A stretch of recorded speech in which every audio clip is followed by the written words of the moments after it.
এবং এর গুরুত্ব কত বেশি। আর এই সূরাটি তখন নাজিল হয়েছে যখন কাফের ইয়াহুদি খ্রিস্টানরা মুসলমানদেরকে প্রশ্ন করল, তোমাদের রবের পরিচয় কি? তোমাদের আল্লাহর পরিচয়টা কি?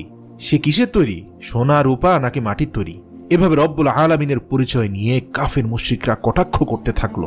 তখন তাদের এই সকল উদ্ভট প্রশ্নের জবাবে রব্বুল আলামিন সূরা ইখলাস নাজিল করলেন। প্রিয় দর্শক, আমি আবারও বলছি, এই সূরাটির মধ্যে আল্লাহ তাআলার অস্তিত্ব এবং সততার সবচেয়ে সুন্দর ব্যাখ্যা রয়েছে। হাদিস শরীফে এসেছে, জনৈক ব্যক্তি আল্লাহ রাসূল সাল্লাল্লাহু আলাইহি ওয়াসাল্লামের কাছে গিয়ে বললেন, আমি সূরা ইখলাসকে ভালোবাসি।